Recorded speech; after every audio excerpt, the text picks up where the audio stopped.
The Reserve Bank's preferred measure of inflation is now within its target range of 2 to 3%.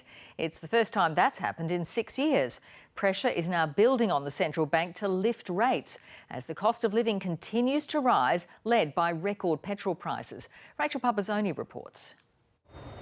The pinch at the pump is getting tighter. It does affect everything else. It is high. It's so expensive for us.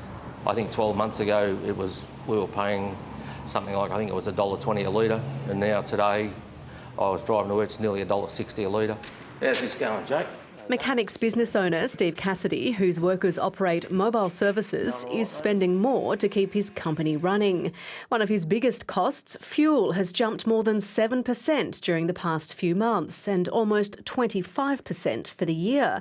That pushed quarterly inflation up almost 1%, with prices now 3% higher than they were a year ago. Critically, the Reserve Bank's preferred measure, trimmed mean inflation, is now 2.1%, taking it within the RBA's 2 to 3% target range for the first time in 6 years. If we see this trend continuing into 2022, then it certainly could bring forward interest rate rises. The RBA has been adamant it won't move rates until 2024.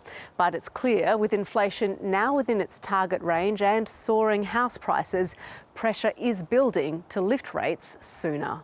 Prices for new homes bought by owner-occupiers rose more than 3%, its largest rise in 21 years.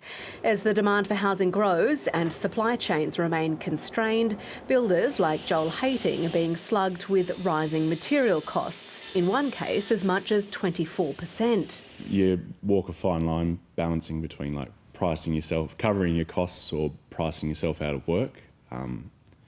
It's difficult. As the economy recovers from the COVID downturn, the cost to run a business and a household looks set to continue rising. You've always got to keep your eye on it and adjust things as they go. A balancing act that could be the challenge as we head into 2022. Rachel Papazoni, ABC News.